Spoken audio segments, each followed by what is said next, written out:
jotono lamsogo tei poito khlaio kaitoni hamari kaitoni kokthani bisingtui manai tongbaina hnai ke phaidi जों tini haini hai kaitoni kokthai srangmani bwkhak thanglaiyana tini ni kok wngkha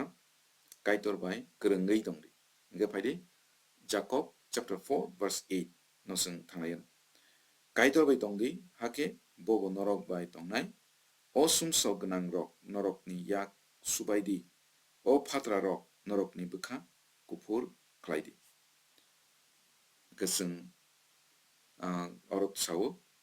apostle Paul sawo kaitor bai tongdi ba kaitor bai kwrwngwi tongdi tabo bai ke जों kaitor bai kwrwngwi tongnai tomani bagwi kaitor bai kwrwngwi tongmani nang tei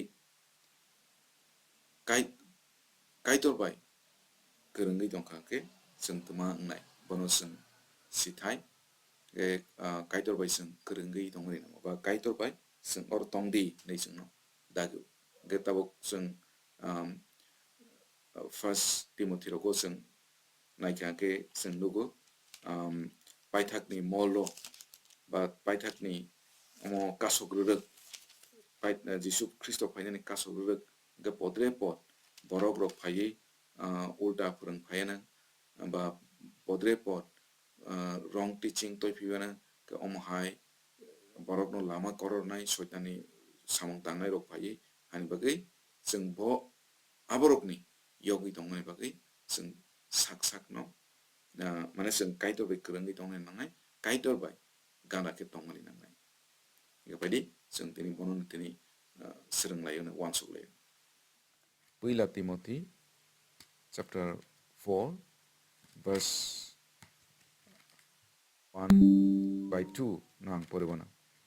Puila Timothy chapter 4 verse 1 by 2 oro kokotoro sujak tongo kok chaya phwrwngnai rok poito khlainai rok bere baksa baksa ulo usluwi thangano hwnwi phola srai srai kheno sawo borok tatal sanai mwtai rokni kok khwnangnai mwtai hamya rokni phwrwngmano khunju khwnangnai borok tatal rok phemlokna bagwi abotui khe phwrwnggo borokni bwkha gwthwi hor thupujakhai ke जों oro nugo poito khlainai rok bere baksa baksa ulo usluwi thangano hwnwi ge Jisu Christo phainani kasok rwrwk poito gwnang kwrwi ongrwrwk omohaike swngchar ongrwrwk ongano hwnwi जों oro nugo ke omo kaitor ni warning Christian rokno apostle Paul ni bisingtwi paithakni jorao kwbangma poito ni uslui thangbainai omohaike oro जों sajak nugo ge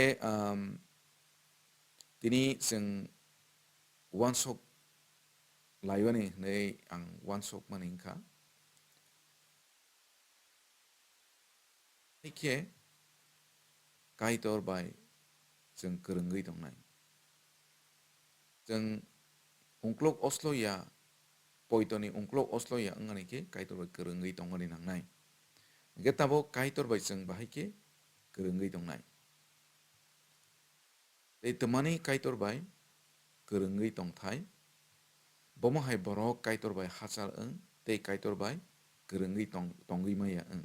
obono tui suklainai hingke puila bomo hai borok जों tmani kaitor bai जों kwrwngwi tongthai obono se tui जों uansukलाइग्रोनाय sigang tmani kaitor bai जों kwrwngwi tongthai puila o hingke hamya chayani yogwi tongmani bagwi hamya chayani yogwi tongmani bagwi manino kulum kwsa omo hai biara siara omo hai ni kokya Christian rokni bagwi hamya chaya rok जों sibani nangnai hamya chaya rok Christian ni bagwi tmabo hamya chaya Christian ni bagwi hingke jotoni se haya kotorku hingke wrong teaching nung haya phurungnai rokno yasak lahake omosi haya kotorku ge tongmung sitra sumsok omorokha Christian rokni bagui hamya chaya ge जों Christian kaha ke tongmani bagui जों kaitorbai गोरोङै tongmani nangnai जों o sungsaro gothang tongui tongo o sungsaro ga sumsobai kaplung hani bagui जों kisa kheno chini thani sumsok nangui mano tabuk जों tabuk rondi dula kabangma rogo thangka hangke nang jesu phano harpe rogo thangka hangke nang jesu phano harpe charaya ke tongmani naidi harpe kisa masa nangnai omo haike sungsar sumsok bai kaplung o sungsaro जों tongui tongo hani bagui जों chini thani sok phaimani tongo o sumsokni bagui no जों je kabang kuk jorao chini bokha bokha kainei ongo mane double minded ongo hani bagui जों stable ongmaya जों grak ongmaya ba hi omono hi rongui tongmaya chini bokha ayang iyang ongo hani bagui जों kaitorbai goरोङै tongmani nangnai kaitorbai goरोङै tongkha hangke chini bokha stable ongui mano ke je borok kaitorbai goरोङै tongnai bo bokha grak ke ongklo ongsloi ongui tongnai phiaba je borok kaitorbai goरोङै tongya borok komornai ni bible saw जों sabrobroंनो जों sumsok ni bisingo sumsok khlaijagui जों tongo bar ban tabo bible saw tui nungma haikeno जों sumsok no nungui tongo job samani tongo job chapter 15 verse 14 is 16 jorani rok porinai mano oro job saw जों sumsok no tui nungtu haike si tui khlai tong जों tui borok rok tui nungwo sabrobroंनो tarmane जों sabrobroंनो sumsok khlai tong hani bagini u sumsokni bagino chini bokha stable ongya waisa buisu जों kaitor ba kaitorni bagui tongmani hinui kaitorni samungno khlaimani ba kaitor dage tui tongmani omo hai bokha phaio haiboro waisa buisu जों chini bagui ani bagui tongmani hinui saktaro kaitor no pogui thango kaitorni dage marok no जों pogui thango hani bagui जों kaitorbai goरोङै tongmani nangnai Paul bosawo Roman chapter 7 verse 21 is 23 pora jora porinai जों nugo tomahi Paul sa aro hainai sawo ani ang porinai Roman chapter 7 verse 21 to 23 Baino ang ani bisingo a tongmung no nugo ang samung kaham khlaina thangke samung hamyamang se khlaijago ang kaitoni kerong no tuyui khapang srango yang ani besagole ang tongmung juda se nogo a tongmung ani bokha kaham hunmani a kerong no kasu bui tongo omo ani bisingo tongnai sumsokni tongmung ko ano aiwi khawi tongo garo apostle Paul kok samani sing temanu ang kaham khlainen le nugu kaham khlaimani bu muchungu haibana hamya mangsi khlaijak te inga ni saw temani male anero os khorok nei members tongo kaisa ke kaham khlaimani muchungu te kaisa ke haya khlaimani muchung tabok जों बाहायके sini bokha kaisao bathak yano yang pirjak no bahike जों thusa ba kaisa khlainai bahike krak khlainai jepro जों kaitoni pha bai जों khajago kaitoni hajak ma bai khajago kaitoni mai bai जों khajago apro जों stable ngai tabok rondi borok kobo borok jalani bokha yang pirjak boburi khoroksa हाजाकनाय माखा ओंखाय ओ हाजाक माने बनि बोखा yang pirmano माने kaisa khlainai go omo haino kaidoni hajak ma kaidoni phano जों मा खांके जों इसोरनि बोखा kaisa ba stable angै man kaisa jaga angै man jitai tini sumsokno siwani tini sumsokno ahake siwi ang bomo haibo ang busuk sugya ang busuk sumsok bono siwani ke जों kaito bai kerengै kaitoni gana ngani nangai tamanle kaito ka kathani gana basa kan ke जों busuk kusung जों busuk haya bono जों sinai terus जों kaito bai gana nggo kaito bai kerengै tongo जों nai pohoro phaima hai ge pohoro phaikan ke जों sini koson morokno chayarokno जों nugu chiko juk phana kosonang tongthang mukhango nang pohoro phaikan ke nugnai nini kasleo kisa sukpana haya nang tongthang nang pohoro phaikan ke nang bono nugnai जों omo haino जों kaito bai kerengै kaito ni ganda phaikan ke जों sini saya sini sugya sini durbolota oborokno जों nugu ge जों tama जों realizing kaito ni kharyok ma busuk kotor kaito kharyok ma baise ang tongui man obono जों realizing First Corinthians chapter 15 verse 9 nuchimi 10 jora pore ke जों nugo Apostle Paul samani bo kaitor bai kana bo kerengei tongmani bagino bo sak busuk sugya sak busuk saya bono जों bo sak no siu hani bagini bo khai nei jo jo to ni sai sugya kuk ang jo to ni sai hanya kuk ang jo to ni sai sugya kuk hai pana kai to ni kharyok ma se ane aro tongo nei samani जों behaino bo pro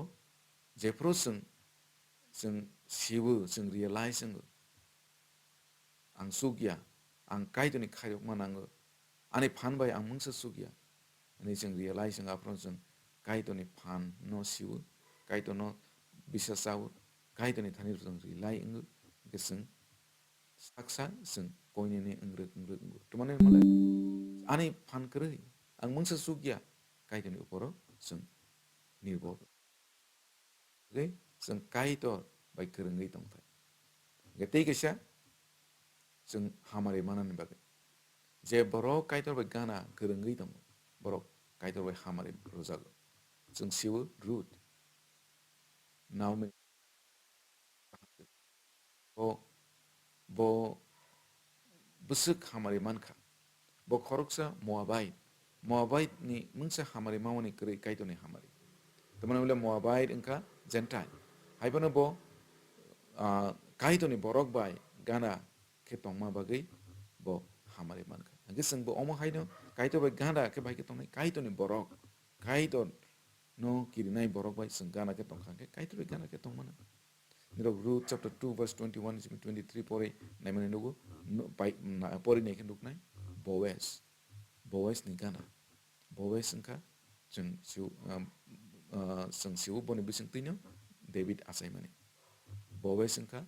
amane tumanai Jesse ni busu engke Jesse ni bising tino David asai ke David ni bising tino Jesus Kristo asai ke okay? Ruth Jisu ni asai mani bongso wo bongso ni line Ruth tong जों tei bonugo Bible Lord Abraham bai kerengei tongmani bagai bo busuk hamari manka jepro Abraham bai kago bo boba hamari bini hamari kamai thamani sengdo okay जों kaidor bai kerengei tongthai kaidor bai kerengei tongoni ke boni borok bai जों kerengei tongthai jak borok bono kirinai borok tabuk जों bahai ke kaidor bai kerengei tongnai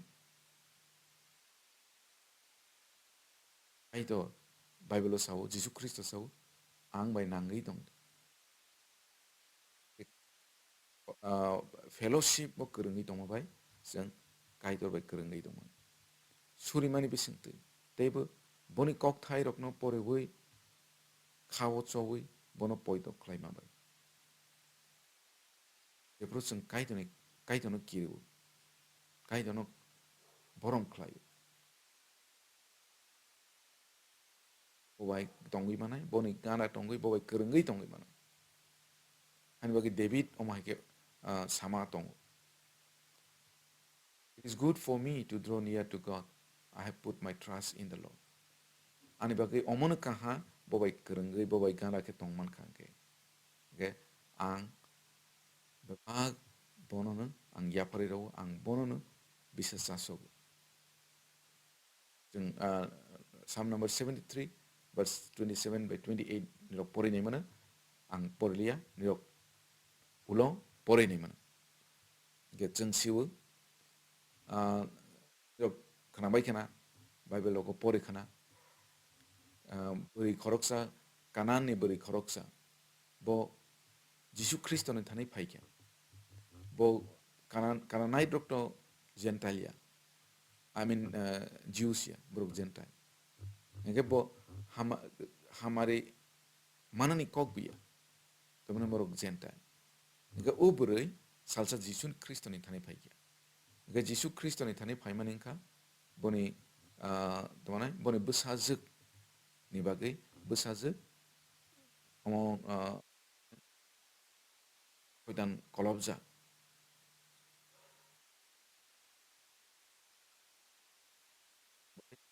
koidan koloja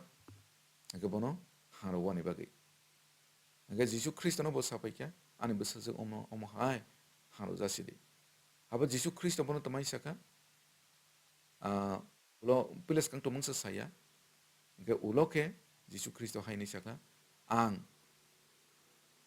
Jews rok ni bagi kaisa si rok hojago Israel rok ni bagi kaisa si ibana uburoi ma bo bar bo koi sangwi tongka nge uloke Jisu Kristo saka bo ulok niro kok salaiman nukne ro mane deman nai sui rok bo nokphangni table ni chamani klaijak bara rok no masable nge saksang no bo sui hai Kristo ni biskango koni nei engka ang sui suk no nyamni biskango haipana sui rok bo klaijak rok no le table ni klaijak mai rok no le masable ge ulo Jisu Kristo saka nini poito nini sajik no omaike bo boni bisajik matangjak mani ge जों bo omo haino tamai जों bo omo haino itor bai kwrwngwi kaitono sangwi tongkhangke kaitoni hamarei manei mana ge omo जों u kokno nugo Matthew chapter 15 verse 21 nisimi 28 jora nirok pori nei mana Matthew chapter 15 verse 21 nisimi 28 jora mai kasane jora wo borok ro bahike kaitor ni hamare man kaitor no khatungui tongtho khatung roi ge जों tabo kaitor no bahike khatung ro nai Abraham ni kok जों pori ke जों nugo Abraham poito bai kaitor no khatung ro man Noah poito bai kaitor no khatung ro man Enoch poito bai kaitor no khatung ro man ge Bible जों nugo Hebrew chapter 11 no जों poito bai simise kaitor no khatung roi mana Hebrew chapter 11 verse 5 so naikini nirok nuknai pori nei mana 11 nirok pura chapter no pore man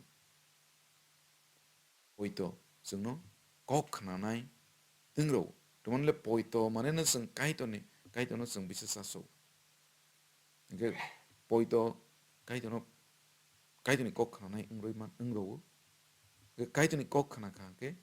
जों kaito ni ganda ba kaito bai जों kwrwngwi tongwi man and lek जों kaito khatung ke जों bobai kwrwngwi tongwi man ani bagi John chapter 8 verse 29 no tamaisa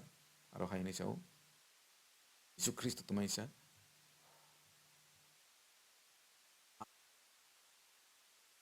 naini kokno khanao te bo samano ang khlaibi bono khatung roi dong. Hingke जोंबो जिसु Christ सामानि न जों khlai जों bono khatung roi mano. जों suri mabai bono khatung roi mano. Suri mani tambo. Suri mani engka जिसु Christ kok salai mani bobai chap lai mani ani wan sok jak no bobai kok chap lai mani. Bongka suri mani. Ebu boni kok no pore bui boni kok no wan sok bui bekawot so bui जों kaitor bai kerengai mano. Jisu Kristus sau nirok engka ani ya ani bagai ang je samani nirok khlai di nirok khlai kang ke nirok ani baya जों जिसु Christ samano जों khlai bani nangnai tabo bomo hai borok kaitor bai haksal engui thang je borok kung kuchuk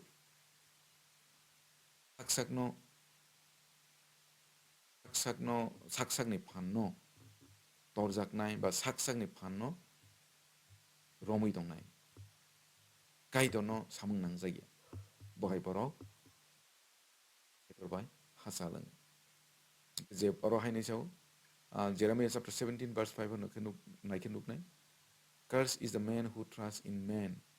Je borok sak borok munishoni phanno poito klainai borok srai mangnangja kaitoni srai mangnangja tabo Lucifer ondi bo sak no belai toro wan nai kongsuk mani bagino bo kaitor bai reklai ro hojaka जों Jude no Jude chapter 1 verse 6 engke bomo hai borok kaitor bai hasal ang je borok mane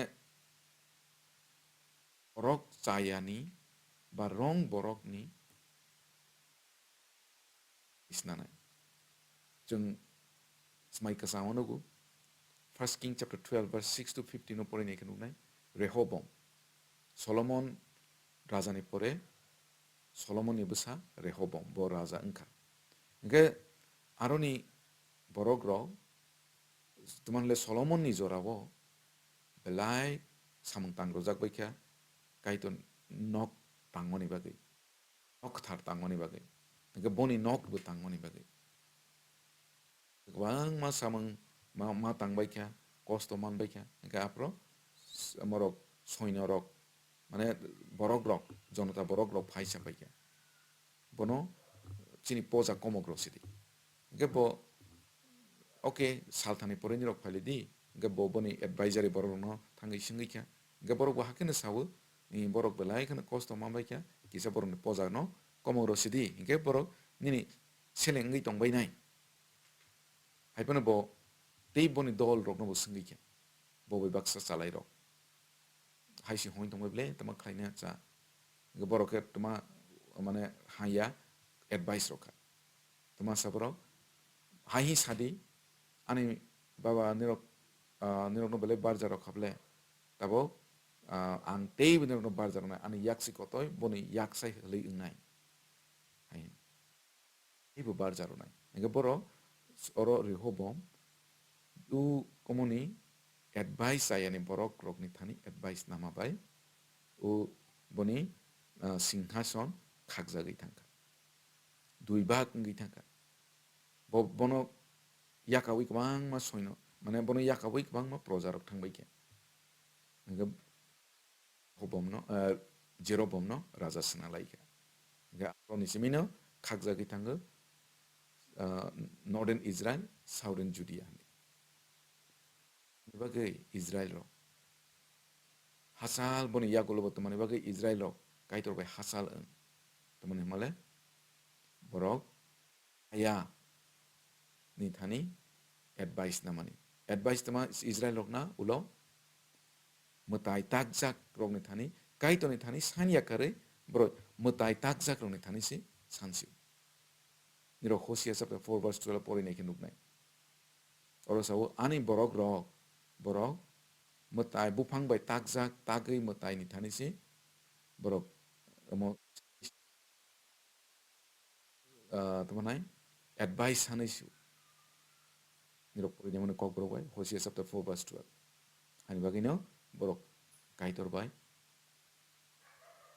mojaka kaitor bai khorai jakka kaitor bai punishment rojaka get je borok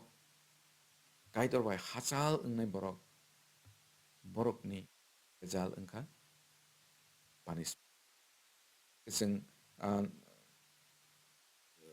तमानाय बोसाला हाया बोसालानि कक बोसों नुगु prodigal son ni Luke chapter 15 no botoma bufano aro tamanay haya sajla hine kok brobai English ng prodigal son kok na ya bosala ya wa khasiya okay khasiya bosala nge bot tama je ani tong krei ani ma thaina ana roksili baba ani sanai bo phal chawi phalei akoi thangbai kya rang nawi nge tong thok cha thok tong wi ka sra sakani rang pai kya nge rang pai kya ke tama wok samani mainosi saima tongsu samang kri kya ulo konini ngai ulo bufane thane kifil ma phai pikya haibana cost man khable hede kifil phaya ko sani cost man kha ya ngai yasak sokha ngai omo haina kok na ya kaito bai hachal ngai borok ke kaito bai mane borok kosto dukho mana kaito bai punishment rojak nai of course kaito jungno bokrok kifil phaine hina nai singai tongo haibana kai mane borok kosto tekto jung manmanai no Israel lokni thani banai di khasiya besarong ni thani banai di podre pon borok rokni thani jung omo haike nugu hani bagai jung kaito ni kok khanata okay takuru bukuro ang omono sanan musungo di jung kaito bai kerengai tonglaibana kaito bai gana ngai tonglaibana gangrongno saka kaito bai jung bahai kerengai tongnai okay kok boni kok thaina porimani bisingtei surimani bisingtei fellowship kerengai tongma bisingtei okay boni kok no khnai tongma bisingtei okay jotono hambai orono ang matak sinai hambai